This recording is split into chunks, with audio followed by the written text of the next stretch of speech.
오늘 하나님의 집이 세워지다 라는 제목으로 지난주에 이어서 말씀을 드리도록 하겠습니다.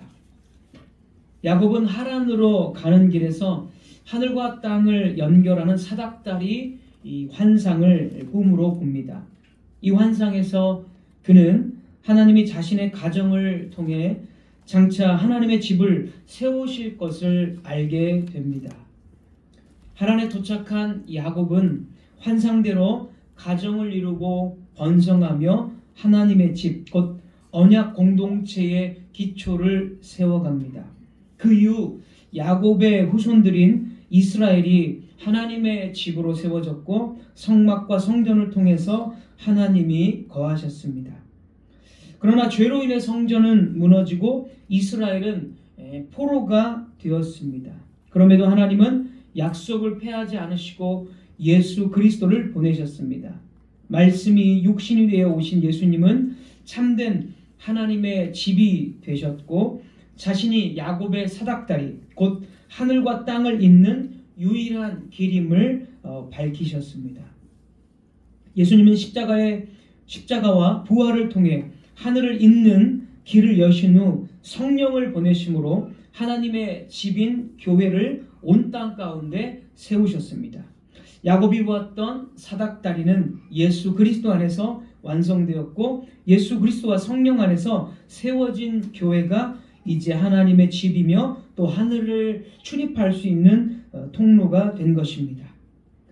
야곱이 본 사닥다리는 분명 하나님의 집이 세워질 것을 보여주는 계시였습니다. 그런데 정작 그 사닥다리 이후에 펼쳐지는 이야기를 보면 우리가 기대하는 거룩한 건축 과정과는 너무도 다른 장면들이 이제 29장부터 이어집니다. 야곱은 외삼촌 라반의 집에 도착하자마자 라헬을 보고 외삼촌의 딸 라헬을 보고 사랑하게 되고 그녀를 아내로 맞이하기 위해서 7년을 봉사하겠다고 자원을 합니다. 18절 한번 보겠습니다. 18절 이게 읽지는 않았지만 29장 18절입니다. 야곱이 라헬을 더 사랑함으로 대답하되 내가 외삼촌의 작은 딸 라헬을 위하여 외삼촌에게 7년을 섬기리이다. 외삼촌 라반의 딸 중에 이제 둘째 딸인 라헬을 사랑했기 때문에 7년을 봉사하겠다 이렇게 말을 합니다. 고대 근동에서는 보통 신랑이 신부집에 결혼에 대한 값을 지불합니다. 이 돈은 아내를 사는 값이 아니라 딸을 지금까지 키워준 가정에 대한 이 어떤 보상의 차원, 이렇게 잘 키워준 것에 대한 보상의 차원이고 또 혼인 계약의 공식적인 어떤 증표라고 볼 수 있습니다. 야곱은 현재 아무런 재산이 없이 도망자 신세로 하란에 도착했기 때문에 이 돈을 낼 수가 없습니다. 그래서 그는 7년 동안을 일하겠다고 결혼의 대가로 제시한 것입니다. 물론 이 대가는 사실 일반적이지 않고 엄청난 대가입니다. 엄청난 7년을 사실 7년치 연봉을 주는 거니까 예를 들자면 그러니까 사실 굉장히 과한 그런 대가입니다. 어쨌든 이 제안에 라반도 동의하며 야곱은 7년을 라반 밑에서 종살이를 하고 난 후 라헬과 이제 7년 후에 결혼을 하려고 하는데 그러나 이제 문제는 이 결혼식 날 밤 그 잔치에 혼인 잔치의 밤에 일어나게 됩니다. 우리 보면 23절 한번 보겠습니다. 29장 23절 저녁에 그의 딸 레아를 야곱에게로 데려가매 야곱이 그에게로 들어가니라. 이 혼인방에 이 혼인의 이 첫날 밤인데 라반이 동생 라헬을 야곱에게로 데려다 주어야 되는데 그 언니인 레아를 지금 야곱에게로 데려다 준 겁니다. 그 혼인방에. 그러니까 이 라반은 라헬을 결혼시키기로 야곱에게 아내로 주기로 했는데 지금 언니인 레아를 야곱에게 보낸 것입니다. 당시에 이 신부는 고대 근동의 결혼 풍습에서는 신부는 어떤 정결함의 상징으로서 얼굴을 이렇게 가리고 있었고 또 그 고대 근동이기 때문에 상당히 깜깜했을 것입니다. 그래서 또 이제 혼인의 밤이니까 깜깜했겠죠 더. 그래서 얼굴도 가리고 또 깜깜한 밤이었기 때문에 야곱은 이게 레아인지 라헬인지 뭐 또 자매니까 비슷하게 또 생겼을 거겠죠 아마도. 분간할 수가 없었고 아침이 돼서야 이제 첫날 밤을 보내고 아침이 되어서야 속았다는 사실을 알게 됩니다. 그래서 야곱은 이제 화가 나서 라반에게 화가 나서 따집니다. 25절입니다. 25절. 야곱이 아침에 보니 레아라 라반에게 이르되 외삼촌이 어찌하여 내게 이같이 행하셨나이까? 내가 라헬을 위하여 외삼촌을 섬기지 아니하였나이까? 외삼촌이 나를 속이심은 어찌 됨이니까? 속였다는 거죠. 그래서 이제 왜 이렇게 나를 속였느냐라고 따지고 묻습니다. 이에 대한 라반의 대답이 26절 라반이 이르되 언니보다 아우를 먼저 주는 것은 우리 지방에서 하지 아니하는 바이라. 라반은 동생을 언니보다 먼저 결혼시키는 것은 이 지방의 풍습이 아니다. 풍습에 어긋난다. 그래서 언니인 레아를 먼저 이렇게 아내로 준 것이다. 이렇게 말을 했습니다. 사실 핑계죠. 이런 관습이 있었다면 당연히 결혼 전에 이 관습들을 다 야곱에게 다 이야기를 했어야 됐는데 야곱을 속일 이 생각으로 라반은 전혀 이야기하지 않은 것입니다. 그러면서 라반이 또 27절 이어서 말합니다. 27절 이를 위하여 7일을 채우라. 당시에 이제 7일 동안 결혼식이 오늘날과 달리 7일 동안 일주일 동안 행해졌기 때문에 이를 위하여 7일을 채우라. 우리가 그도 매길 주리니 네가 또 나를 7년 동안 섬길지라. 먼저 언니 레아를 위해서 레아를 줬고 라헬을 네가 아내에게 내가 너에게 줄 텐데 7년 동안 또 섬기라는 겁니다. 지금 7년을 무보수로 섬겼는데 동생 라헬을 아내로 맞이하려면 7년을 또 채우라는 겁니다. 그렇게 하면 이제 14년이나 무보수로 야곱은 종살이를 하게 되는 것입니다. 이 라반은 굉장히 계산적이고 속임수가 있는 능통한 사람이라서 어떻게든 야곱을 무보수로 자기 딸을 이렇게 빌미로 해서 마치 재산처럼 빌미로 해서 야곱을 14년이나 부려먹으려고 이렇게 속인 것입니다. 야곱은 어쩔 수 없이 이 제안을 받아들이게 됩니다. 그렇게 해서 야곱은 또다시 7년이 더해지는 그래서 이제 14년의 종살이를 우선은 해야 됩니다. 이런 장면들은 조금 의아합니다. 자매를 동시에 아내로 맞이한다는 것은 납득하기가 어렵습니다. 그리고 하나님께서는 분명히 일부일처제 한 남자와 한 여자의 연합이 결혼이라고 말씀하셨는데 지금 그 두 여자를 그것도 자매를 이렇게 아내로 맞이한다는 모습은 우리가 상당히 이해하기가 어렵습니다. 어쨌든 야곱은 일주일 뒤에 라헬을 아내로 맞아들이고 7년을 더 추가로 봉사하게 됩니다. 언니인 레아는 야곱에게 사랑을 받지 못했습니다. 그도 그럴 수밖에 없는 것이 야곱은 원래 라헬을 사랑했기 때문에 그래서 라헬을 자기 아내로 달라고 이야기했었기 때문에 처음에 그래서 레아는 이제 사랑받지 못했습니다. 본문에 보면 이제 사랑받지 못했다고 나와 있는데 더 정확한 표현은 미움받았다라는 뜻입니다. 미움을 받았다. 레아가. 그래서 이제 이 결혼으로 조금 이상해 보이는 이 결혼으로 인해서 이제 문제가 계속 생겨나기 시작합니다. 야곱이 사랑했던 라헬은 자식을 낳지 못하고 레아는 자식을 이제 많이 낳게 됩니다. 레아가 자식을 낳게 되는 장면이 32절부터 35절까지입니다. 우리가 읽지는 않았지만 한번 좀 보겠습니다. 32절부터 35절까지인데 여기서 특이한 점은 레아가 4명의 자식을 낳고 이름을 이제 짓게 되는데 특이한 점은 레아는 남편 야곱에게 사랑받는 것이 주된 관심사다라는 것입니다. 32절 한번 제가 읽겠습니다. 32절. 레아가 임신하여 아들을 낳고 그 이름을 르우벤이라 하여 이르되 여호와께서 나의 괴로움을 돌보셨으니 이제는 내 남편이 나를 사랑하리로다. 남편에게 사실 사랑받지도 못하고 사실 미움받았거든요. 이제 천대받은 거죠. 라헬을 더 사랑했기 때문에 동생을, 언니인 레아는 미움을 받은 겁니다. 그러니까 자식을 낳으면 이제 남편 야곱이 내가 자식을 낳아줬으니까 나를 이제 사랑하겠구나, 이런 소망을 지금 이야기한 겁니다. 물론 이제 하나님께서 내 괴로움을 돌보셨다 이런 표현도 물론 나오긴 하지만 33절 그가 다시 임신하여 아들을 낳고 이르되 여호와께서 내가 사랑받지 못함을 들으셨으므로 내게 이 아들을 주셨도다 하고 그의 이름을 시므온이라 하였으며, 여기서도 사랑받지 못한 것을 마치 한처럼, 남편에게 사랑받지 못한 것을 이제는 하나님이 나를 풀어주시고 돌봐주셨다, 이런 식으로 지금 남편의 사랑이 주된 관심사입니다. 34절도 마찬가지입니다. 그가 또 임신하여 아들을 낳고 이르되 내가 그에게 새 아들을 낳았으니 내 남편이 지금부터 나와 연합하리로다 하고 그의 이름을 레위라 하였으며, 지금부터 내 남편이 나를 더 이제 더 잠자리도 많이 갖고 더 연합하겠다, 뭐 이런 의미입니다. 쉽게 말해서 즉 역시 남편의 사랑을 계속 소망하고 있는 레아의 모습을 봅니다.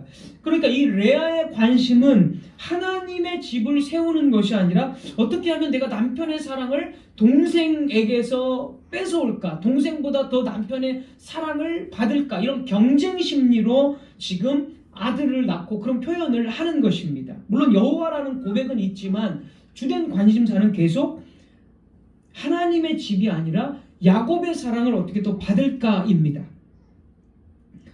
그러나 성경의 관심은 이 본문을 보면 그런 레아의 소망과는 좀 다른 것 같습니다. 레아가 마지막 넷째 아들 유다를 낳고서는 성경은 남편의 사랑을 이제 빼고 하나님만을 찬양하면서 이 단락이 마무리가 됩니다. 35절 읽고만 넘어가겠습니다. 35절 그가 또 임신하여 아들을 낳고 이르되 내가 이제는 여호와를 찬송하리로다 하고 이로 말미암아 그가 그의 이름을 유다라 하였고 그의 출산이 멈추었더라. 레아는 어쨌든 남편의 사랑을 독차지하고 싶은 마음에 아들을 낳고 기뻐했습니다. 이렇게 4명이나 아들을 낳게 되자 이제 동생 라헬의 반응은 질투와 시기입니다. 질투와 시기. 우리가 읽지는 않았지만 창세기 30장 한 장만 넘겨서 30장 1절입니다.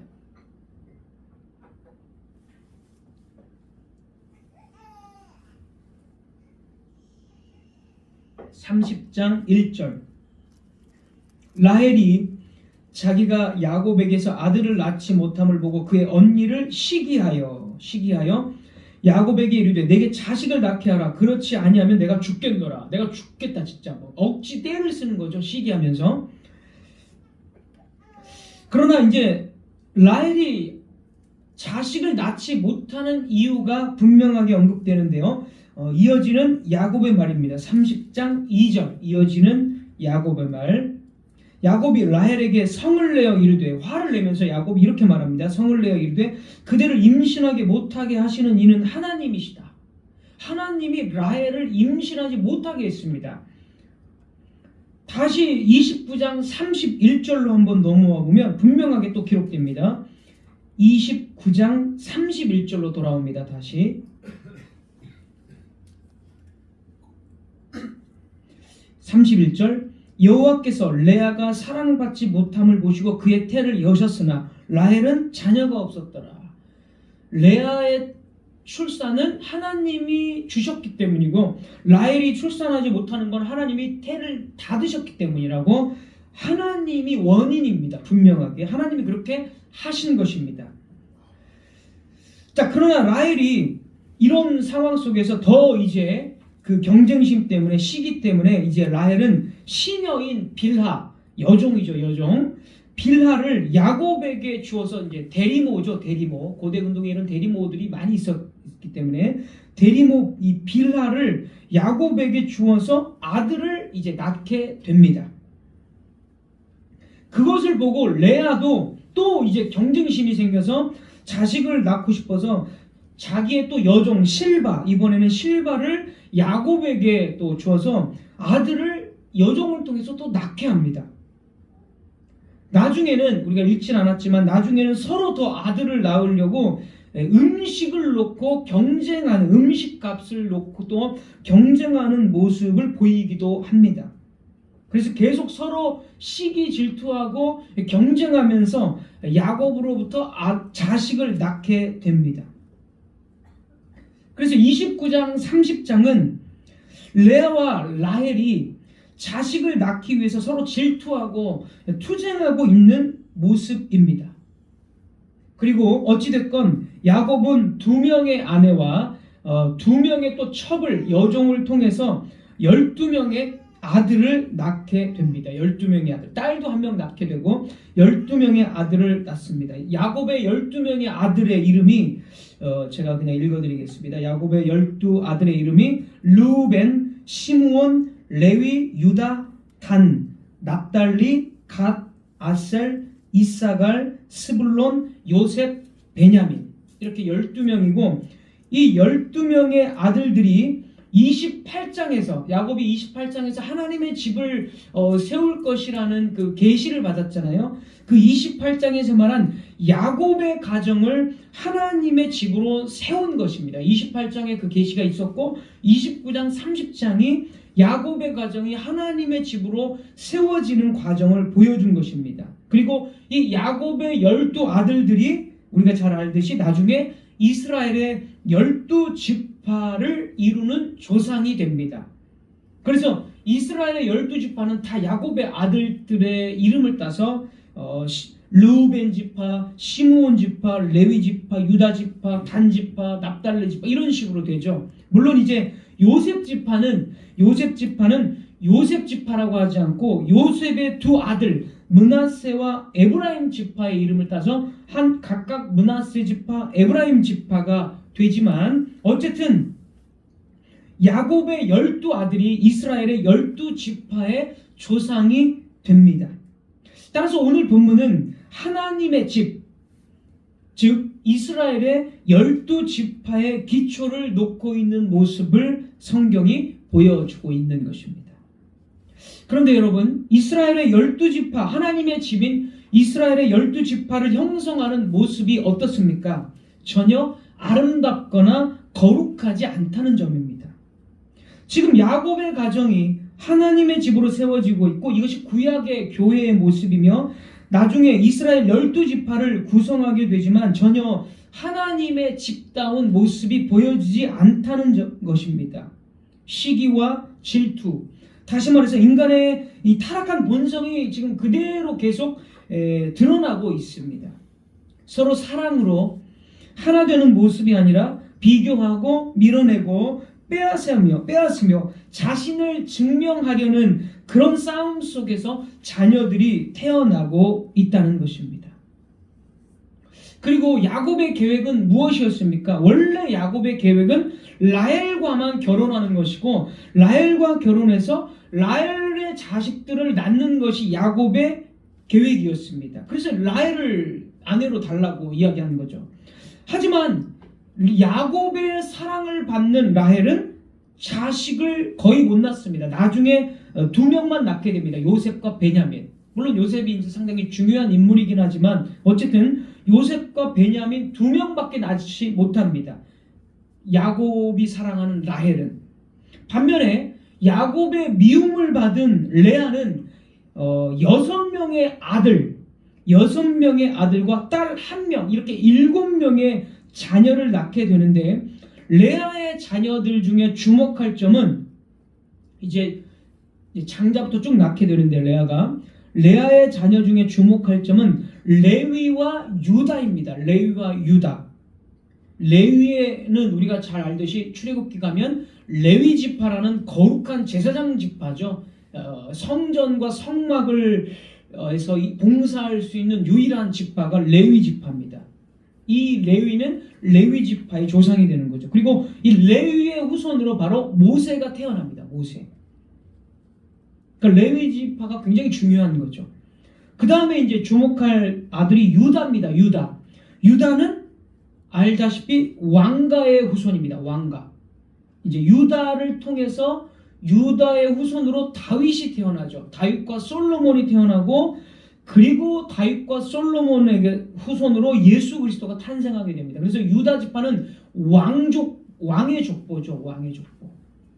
그만큼 유다와 레위 지파는 이스라엘에게 있어서 아주 중요한 역할을 하고 있습니다. 하나님은 야곱의 계획은 라헬을 통해서 자녀들을 많이 출산하는 것이 계획이었지만 하나님은 이러한 야곱의 계획을 다 틀어버리시고 오히려 미움받는 레아를 통해서 아주 중요한 7명이나 되는 이제 딸은 뺀 다음에 6명이나 되는 이스라엘의 조상을 낳게 하십니다. 자, 게다가 지금 야곱의 삶은 하나님의 집과는 거리가 멉니다.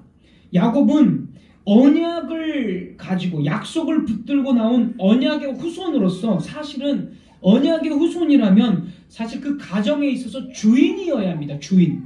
왜냐하면 그 야곱의 집을 언약의 상속자가 야곱이고 그 가정을 하나님의 집으로 세운다고 하셨기 때문에 야곱은 언약의 상속자로서 어떤 주인의 역할을 해야 됩니다. 하지만 이 지금 현실 속에서는 삼촌 라반에게 속아서 지금 종살이하고 있습니다. 종살이. 라반은 이익을 챙기기 위해서 야곱을 이용하고 야곱은 불리한 조건 속에서 14년이나 무보수로 종살이를 하게 되고 여기서 끝나지 않고 다시 6년을 일함으로써 라반 밑에서 총 20년 동안이나 종살이를 하게 됩니다. 언약의 상속자인 야곱이 타인의 집에서 계산과 속임수 아래 묶여있는 이 장면은 이 구약교회의 초라한 현실을 그대로 보여줍니다. 하나님의 집은 세워지고 있지만 그 모습은 야곱이 기대했던 그림과는 그 계획과는 전혀 다릅니다. 방향을 잃은 듯하고 잘못된 선택들의 누적처럼 보이며 하나님께서 정말 이 길을 허락하신 것이 맞는지 의문이 들 정도입니다. 그럼에도 불구하고 뒤엉킨 인간의 욕망과 계산 속에서 하나님의 약속은 한치의 흔들림도 없이 진행되고 있다는 점을 본문은 보여줍니다. 속임수로 인해 막히고 야곱은 종이 되었음에도 불구하고 하나님의 집은 세워져서 이스라엘의 12지파의 조상들이 지금 태어났기 때문입니다. 성도 여러분, 예수님께서 오셔서 이 땅에 하나님의 집을 세우실 때도 유대인들의 속임수와 거짓 고소가 있었고 그것은 예수님을 죽음으로 몰아넣었습니다. 그러나 예수님께서는 그들의 거짓 고소와 속임을 알고 있음에도 불구하고 죽음의 길을 선택하셨습니다. 그리스도께서는 스스로 죽음의 길, 이 종의 길을 걸어가셨습니다. 하지만 이 죽음과 종의 길을 통해서 하나님의 집인 교회가 세워진 것입니다.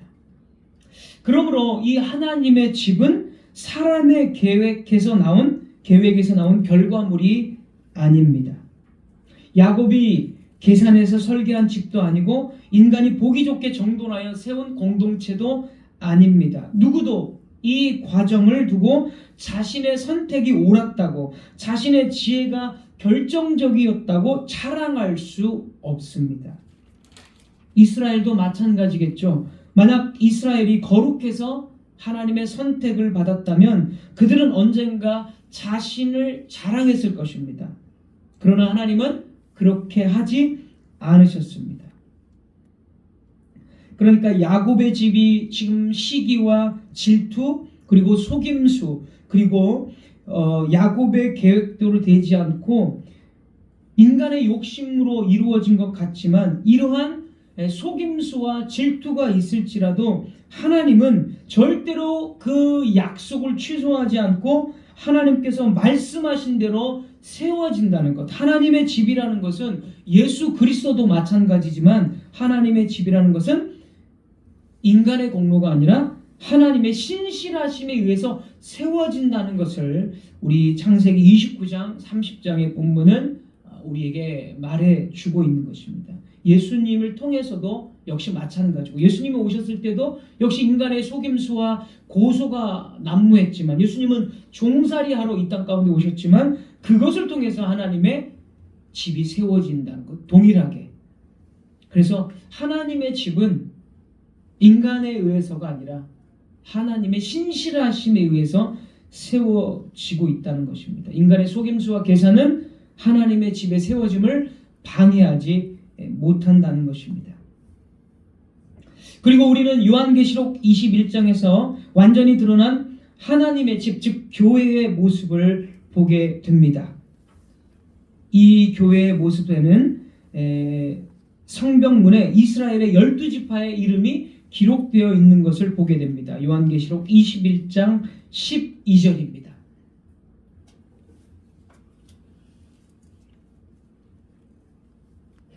요한계시록 21장 12절.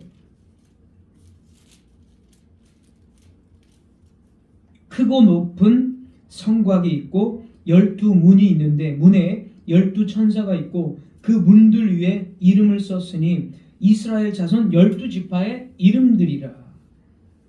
이 구절은 오늘 본문에 나오는 야곱의 12아들들이 하나님의 집으로 들어오는 문과 같은 역할을 했다는 겁니다. 구약시대의 역할을 했고 물론 이제 지금 보는 건 신약시대인데 그 문과 같은 역할을 담당했다는 의미이고 이 야곱의 12아들로부터 교회, 신약교회의 기초가 세워졌다는 뜻입니다. 그러니까 오늘 본문에서 야곱의 12아들들은 신약에 세워질 교회의 기초를 놓은 것입니다. 교회라는 것이 구약부터 신약까지 계속 동일한 하나의 교회를 말하는 것이기 때문에 우리가 그냥 구분하기 위해서 구약교회, 신약교회 이렇게 말하지만 사실 하나의 교회입니다. 그 하나의 교회, 이 신약에 완전히 드러날, 신약에 이제 교회가 완전히 드러나잖아요. 예수님과 사도행전의 성령을 통해서 신약의 교회가 완전히 드러나는데 그 완전히 드러난 모습을 지금 요한계시록 21장 12절에서 말하고 있는데 야곱의 12아들로부터 완전히 드러날 신약의 교회의 기초가 세워졌다는 것입니다. 오늘 본문에. 그리고 이어지는 14절입니다. 21장 14절. 14절 요한계시록 21장 14절 그 성의 성곽에는 12기초석이 있고 그 위에는 어린 양의 12사도의 12이름이 있더라. 구약에서 야곱의 12아들로부터 시작된 교회의 문과 기초는 신약에서 이제 그리스도 안에서 더 분명하게 드러나게 됩니다. 즉 신약의 12사도들은 구약의 이스라엘 12지파를 이어서 주 예수 그리스도의 복음을 선포하며 하나님의 집인 교회의 기초를 계속해서 놓게 되는 것입니다. 그러니까 구약의 12지파를 이어서 신약의 사도들이 예수님의 복음을 선포하면서 교회의 기초를 놓고 있다는 것이죠. 하나님께서는 인간의 계산과 속임수가 난무하는 상황 속에서도 야곱의 가정으로 이스라엘 12지파를 시작하게 하시고 이 집을 이제 완전히 드러나게 하시기 위해서 예수 그리스도를 보내셨고 예수 그리스도께서는 12사도를 부르셔서 교회의 기초석으로 세우셨습니다. 우리는 하나님께서 교회를 세우시는 장면이 어떻게 예수님 안에서 야곱의 12아들로 시작되고 그것이 예수님 안에서 12사도를 부르심으로 성취되고 있는지를 볼 수가 있습니다. 사랑하는 성도 여러분, 하나님께서 오늘날 현 시대에 행하고 계시는 일이 무엇입니까? 하나님께서 인간이 타락한 직후에 이 세상에서 쭉 해오셨던 일이 무엇입니까? 주 예수 그리스도께서 십자가의 사역을 마치시고 하늘로 올라가신 이후에 행하고 계셨던 일은 무엇입니까? 대답은 이렇습니다. 하나님께서는 자신의 집을 세우고 계시며 그 집은 교회라는 것입니다. 바로 그 일이 태초부터 주 예수 그리스도가 오신 때, 그리고 그 이후에 성령을 부어주시고 제자들을 전 세계까지, 전 세상에 파송하시면서, 그리고 예수 그리스도께서 마지막 날에 오시는 그 재림의 날까지 하나님께서 지금 그 일을 행하시는 것을 성경이 보여주고 있습니다. 하나님께서는 하나의 위대한 계획을 가지고 계십니다. 그분은 영원전에 집의 설계도와 청사진을 작성하신 건축가이십니다. 그분은 집을 짓고 있습니다. 그래서 그분은 모든 시대마다 돌들을 캐내어서 그것들을 다듬고 건물에 붙이고 있습니다. 여러분과 저는 그 건물의 일부이며 그 건물로, 교회로 지어지게 되었습니다. 그 과정은 지금도 여전히 진행되고 있습니다. 그리고 그것은 예수님이 재림하시는 그 날까지, 완성되기까지 계속될 것입니다. 그렇다면 저와 여러분은 하나님께서 당신의 집을 지금도 짓고 계신다는 것을 볼 수 있습니까? 하나님의 집이 건축되는 것을 보지 못하는 사람은 자신이 하나님의 집으로 지어지고 있다는 사실도 보지 못할 것입니다. 하나님의 집은 관람하는 건축물이 아니라 그 안에 붙여져가는 살아있는 건물입니다. 그래서 산돌이다, 이렇게 말하죠. 베드로도. 너희는 돌이라는 건 사실 죽은 거잖아. 무생명체죠. 그러나 베드로는 너희들이 산돌로 지어져 간다, 이런 식으로 말합니다. 그래서 우리는 그 안에 붙여져가는 살아있는 건물입니다. 그 집 짓기를 보지 못하면 자신이 다듬어지고 붙여지고 있다는 사실도 끝내 이해하지 못할 것입니다. 교회가 왜 존재하는지도 모르고, 그래서 교회 안에서 무엇을 감당해야 하는지도 알지 못합니다. 하나님의 집을 보고 있는 사람만이, 하나님께서 집을 짓고 있는다는 사실을 보고 있는 사람만이 자신의 자리와 역할을 알고 자신이 왜 이 공동체 안에 속해 있는지를 압니다. 이것이 얼마나 중요한 겁니까? 이것이 신앙의 핵심이죠. 핵심. 하나님께서 오늘날 우리를 교회로 부르시고 이 교회가 바로 하나님의 집이며 하나님의 집을 건축하고 있다는 사실을 보는 것이 진정 신앙의 핵심입니다. 성도 여러분, 우리는 거짓되고 왜곡된 공동체에서 탈출해서 참된 공동체, 참된 교회에 가입을 했습니다.